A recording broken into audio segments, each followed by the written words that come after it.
Big boss season 14 जिसका grand finale कुछ ही दिनों में है और साथ ही साथ फैंस के मन में यही सवाल है कि आखिरकार सीजन 14 की जो ट्रॉफी है उसे घर पर कौन लेके जाएगा, कौन होगा सीजन 14 का विनर। लेकिन अब फैंस के मन में और भी बड़े कई ऐसे सवाल हैं जो कि बिग बॉस से रिलेटेड हैं। फैंस ये जानना चाहते हैं कि आखिरकार बिग बॉस के घर में जो कंटेस्टेंट हैं उनकी फीस किस तरह से डिसाइड की जाती है। साथ ही साथ अगर कंटेस्टेंट बिग बॉस के रूल्स को तोड़ दे तो क्या होता है। बिग बॉस के घर में आने से पहले जो कॉन्ट्रैक्ट साइन होता है वो कितने अमाउंट का होता है और क्या वो हर एक कंटेस्टेंट का जो अमाउंट होता है वो अलग अलग होता है जो बॉन्ड साइन करते हैं, क्योंकि हर एक कंटेस्टेंट की जो फीस होती है वो अलग होती है। तो क्या कॉन्ट्रैक्ट पर भी जो अमाउंट होता है क्या वो भी अलग होता है। साथ ही साथ फैंस ये भी जानना चाहते हैं कि क्या सीजन फिक्स्ड होता है। अब इन सभी सवालों के जवाब जो है आपको द क्विंट के थ्रू मिले हैं और द क्विंट में इन सब सवालों के जवाब जो कि फैंस को मिल चुके हैं।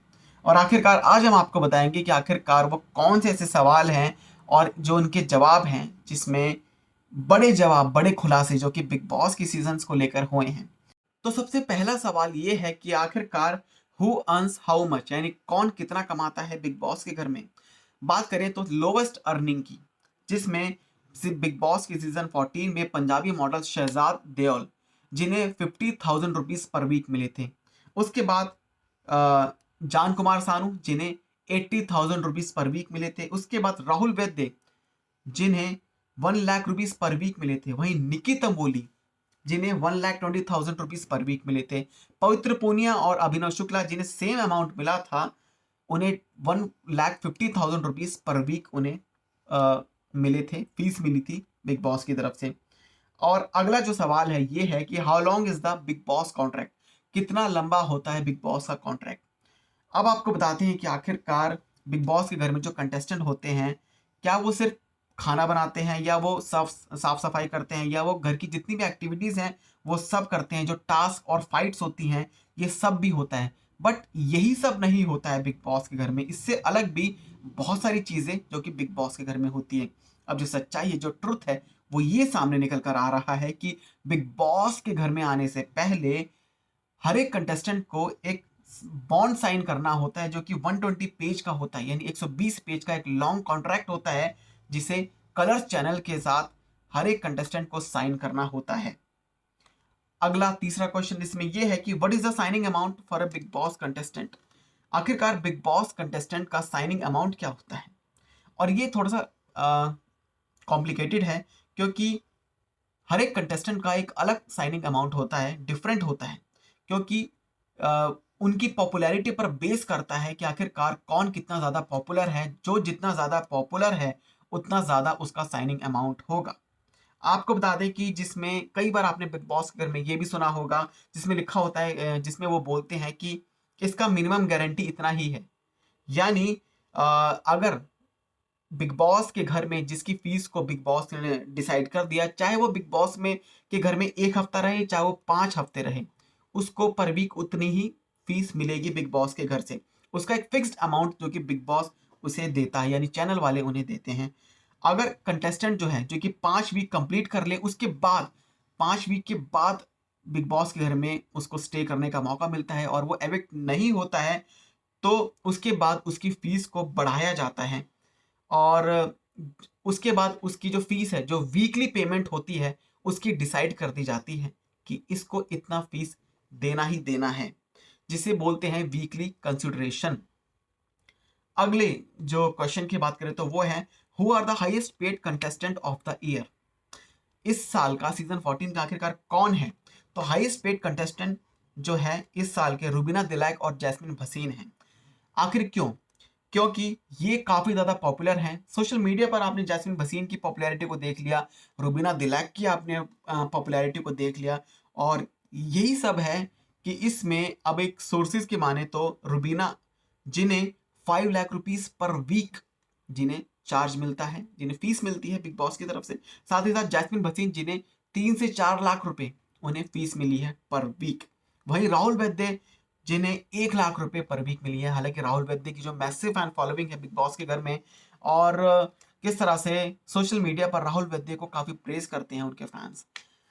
अगला जो क्वेश्चन है वो ये है कि how much did Siddharth Shukla on in big boss season 14। Siddharth Shukla जो कि एज ए मेंटोर बनकर आए थे और जो कि सीनियर्स बनकर आए थे, और किस तरह से वो बिग बॉस के घर में कुछ ही दिन रहे थे और आखिरकार उन्हें कितना पे मिला है बिग बॉस के घर से। अब आपको बताते हैं कि सिद्धार्थ शुक्ला जिन्हें 32 लाख रुपीस चार्ज उन्हें मिला है पर वीक, उनकी जो सैलरी बनी है वो वो जितने हफ्ते रहे हैं बिग बॉस के घर में उस तरह से पर वीक उनकी सैलरी को इसमें से डिवाइड करके उनकी सैलरी जो निकल कर आ रही है वो 32 लाख रुपीस आ रही है। एक तरह से टोटल अमाउंट जो सिद्धार्थ शुक्ला ने अर्न किए हैं वो किए हैं 32 लाख रुपीस। अगली बात करें तो हिना खान और गौहर खान जिन्हें 20 से 25 लाख रुपीस दोनों को मिले हैं और जितने दिन ये लोग घर में रहे हैं, क्योंकि बिग बॉस की ये एक स्ट्रैटेजी थी जिसमें बिग बॉस के घर में ये एज ए सीनियर आए थे तो इनकी फीस को काफ़ी हाई अमाउंट दिखाया गया है और इन्हें दिया भी गया है। अगला जो क्वेश्चन है, what is the tenure of the contract. आखिरकार बिग बॉस के घर में जो टेन्योर होता है वो कॉन्ट्रैक्ट का क्या होता है। अब आपको बताते हैं कि टेन्योर जो होता है वो बिग बॉस के घर में एक बाउंड होता है और जितना लंबा टेन्योर उतना लंबा बाउंड वो हो जाता है। जब तक कंटेस्टेंट एविक्ट नहीं होता तब तक वो बॉन्ड उसके साथ चिपका रहता है एक तरह से, और कंटेस्टेंट खुद छोड़ना चाहेगा तो उस बॉन्ड में जितना भी अमाउंट लिखा होगा अकॉर्डिंग टू द पॉपुलैरिटी उस कंटेस्टेंट की उतना अमाउंट उसको पे करना होगा बिग बॉस को, यानी चैनल वालों को। वहीं बात करें कि कॉन्ट्रैक्ट में जो मेंशन होता है कि वो प्रोमो शूट्स के लिए भी अवेलेबल हो सकते हैं, प्रमोशंस के लिए भी अवेलेबल हो सकते हैं, फिनाले और इंटरव्यूज के लिए भी वो अवेलेबल हो सकते हैं। अगला जो क्वेश्चन है वो ये है, what does the contract say about revealing one's identity to the media. जिसमें ये है कि why do you think no one gets to know the confirmed Big Boss contestant names till the very last minute? Of course, some articles provide tentative list, but they are all guesswork. So आपको बता दें कि इसमें यही है कि किस तरह से जो कॉन्ट्रैक्ट है वो किसी की आइडेंटिटी को किस तरह से रिवील करता है मीडिया के सामने, जिसमें कुछ ऐसे आर्टिकल्स होते हैं, कुछ ऐसे टेंटेटिव लिस्ट होती है जिसके थ्रू ये सब एक गेस वर्क को बताया जाता है कि किस तरह से गेस वर्क करके सोशल मीडिया पर इन कंटेस्टेंट के नाम को रिवील किया जाता है। और वो इसलिए क्योंकि जो कॉन्ट्रैक्ट होता है कि जो कॉन्ट्रैक्ट का जो ये मेन रूल है कि कंटेस्टेंट के नाम को रिवील नहीं किया जाता until unless till very last minute. सबने देखा होगा कि कई सारे सोशल मीडिया पे ऐसे बज़ होते हैं बिग बॉस के कंटेस्टेंट को लेकर कि ये फाइनल हो चुके हैं, ये फाइनल हो चुके हैं, ये फाइनल हो चुके हैं, लेकिन रियलिटी कुछ और होती है। जब बिग बॉस के घर में एंट्री होती है तब पता लगता है कि ये कंटेस्टेंट जो है बिग बॉस के घर में स्टे करेंगे। ये बिग बॉस के कुछ ऐसे क्वेश्चंस हैं बिग बॉस सीजन 14 को लेकर, जिससे ये अंदाज़ा लगाया जाता है कि बिग बॉस के घर में आने से पहले बहुत सारी ऐसी चीज़ें होती हैं जिसे रिवील नहीं किया जा सकता, और बिग बॉस के घर में हर एक चीज़ को एज ए स्ट्रैटेजी के थ्रू किया जाता है कि किस तरह से कंटेस्टेंट जो जितना ज़्यादा पॉपुलर होता है उसको उतनी ज़्यादा उसकी फ़ीस होती है, और जिस तरह से जिसको पॉपुलैरिटी कम होती है उसको एविक्ट ही कर दिया जाता है। क्या कहना चाहेंगे आप, हमें कमेंट करके ज़रूर बताएं। साथ ही चैनल को सब्सक्राइब करें ऐसी ही मज़ेदार अपडेट्स के लिए, और फिनाले के लिए काफ़ी एक्साइटेड होंगे आप सब, और किसको आप विनर बनाना चाहते हैं ये भी हमें कमेंट करके ज़रूर बताएं। साथ ही चैनल को सब्सक्राइब करें ऐसी अपडेट्स के लिए।